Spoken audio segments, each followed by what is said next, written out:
تو نے اسباب پر بھروسہ سارا کرنا شروع کر دیا. اسباب اختیار کیے جاتے ہیں, بھروسہ رب کریم پہ کیا جاتا ہے. دینے والا عزت بھی اللہ دے گا, رزق بھی اللہ دے گا. بلکہ امام غزالی رحمۃ اللہ علیہ نے تو حدیث لکھی ہے, آپ فرماتے ہیں کہ نبی پاک صلی اللہ علیہ وسلم نے فرمایا جس نے بندوں سے عزت تلاش کی رب اسے رسوا کر دے گا. جو سیاست کر کے عزت حاصل کرنا چاہتا ہے, جو اس طرح کا ماحول بناتا ہے کہ میں کوئی ایسے کام کروں کہ لوگ میری واہ واہ کریں, لوگوں سے عزت کا حصول کرنے والے کو رسوا کر دیا جاتا ہے. عزت در اصل وہی ہے جو رب کریم عطا فرماتا ہے. میرے عزیز دوستو, آپ اپنی توجہ, دل کی توجہ, روح کی توجہ اپنے مالک کی جانب جب کر لیتے ہیں, غفلت کا پردہ اتار دیتے اور ہر وقت غلبہ رکھنا پیسوں کا, ہر وقت اسی میں سوچنا, اسی میں محو ہو جانا, پھر آپ کا ذہنی نقصان ہوتا ہے. پھر آپ کی روح جو ہوتی ہے وہ بے چین رہنے لگتی ہے. پھر ایسے بھی غریب دیکھے جن کے پاس پیسے ہیں, پیسوں کے علاوہ کوئی شے بھی نہیں. پھر ایسے بھی تنگ دست دیکھے کہ جن کے پاس جائیدادیں بڑی ہیں اور ان کے پاس رات کو سکون سے سونے کے لیے وقت کوئی نہیں. عزیز بھائی, حضرت ویس کرنی رضی اللہ تعالیٰ عنہ کی ملاقات ہو گئی حضرت حرم بن حیان کے ساتھ. یہ بھی تابعی ہیں. تو حضرت حرم بن حیان رحمۃ اللہ علیہ کہتے ہیں یہ نا ہم تو خیر بڑی ساری باتیں سنتے ہیں تو نصیحت نہیں نہ حاصل کرتے. ویسے بھی یہ دور تقریریں کرنے, تقریریں سننے کا ہے. جو عمل کرنے والے لوگ تھے ان کا کیا طریقہ تھا کہ وہ ایک دو جملہ ہی کافی تھا. علم و بس کری ہو یار, وہ ایک کو یارفتے نہیں درکار. جملہ ایک بھی تیرے لیے کافی ہے, لیکن شرط یہ کہ تو عمل کا ارادہ رکھتا ہو, تیرا خیال ہو کہ عمل کرنا. وہ لوگ نا مختصر سی باتیں کرتے, مختصر سی نصیحتیں کرتے, لیکن وہ عکس جلدی کرتے, اس میں سے اپنے لیے خیر جلدی تلاش کرتے. حضرت حرم بن حیان کی ملاقات ہوئی حضرت اویس کرنی رضی اللہ تعالیٰ عنہ کے ساتھ. تو حضرت حرم بن حیان کہتے ہیں میں نے عرض کی حضور میں کسی ملک میں جا کے رہنا چاہتا ہوں, کہیں سکونت اختیار کرنا چاہتا ہوں, یہاں سے ہجرت کرنا چاہتا ہوں, تو مجھے کوئی آپ مشورہ دے میں کہاں جاؤں. تو فرماتے ہیں کہ میں نے جب یہ سوال کیا تو حضرت ویس کرنی نے مجھے اشارہ دیا, فرمانے لگے ملک شام چلا جا. تو میں نے اگلا سوال کیا حضور وہاں جا کے کاروبار کیا کروں گا, رہوں گا کیسے, کھاؤں گا کہاں سے. تو فرماتے ہیں حضرت ویس کرنی نے رومال اٹھایا, کندھے پہ رکھا اور چلنے لگے. میں نے کہا حضور آپ نے سوال کا جواب ہی نہیں دیا.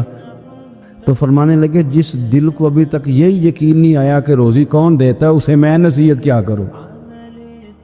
میں تجھے نصیحت کروں جیسے آج تک یہی نہیں پتا کہ روزی کون دیتا ہے. تو ابھی تک اپنے دل کو پکا ہی نہیں کر پایا کہ روزی رب دیتا ہے. او خدا کے بندے کیا نصیحت کروں تجھے, تو ابھی تک یہاں اڑا ہوا ہے. مال کماتے کماتے مقصد مال نہیں بنانا, دولت حاصل کرتے کرتے محبت دولت کی نہیں دل میں پیدا کرنا.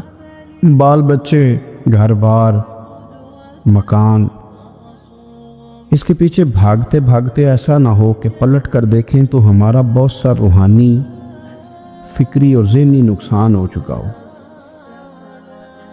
بہت سارے لوگ ہم میں سے ایسے ہیں جو الحمدللہ مقصود نہیں دولت کو بناتے,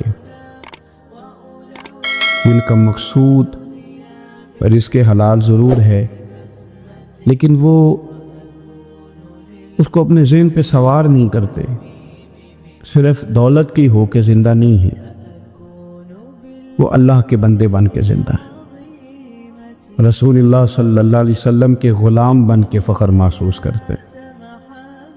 دولت کی طرح جتنی زیادہ ہماری توجہ ہو گئی ہے اور مال کی جانب جتنا زیادہ ہمارا ذہن ہو گیا ہے, سارے رشتے مال میں تلنے لگ گئے, ہر چیز کو اسی عینک سے دیکھا جانے لگا ہے. اللہ تعالیٰ نے قرآن مجید میں ارشاد فرمایا کہ یا ایھا الذین آمنوا لا تلھکم اموالکم ولا اولادکم عن ذکر اللہ. اے ایمان والو, تمہارا مال اور تمہاری اولاد تمہیں اللہ کے ذکر سے کہیں غافل نہ کر دے.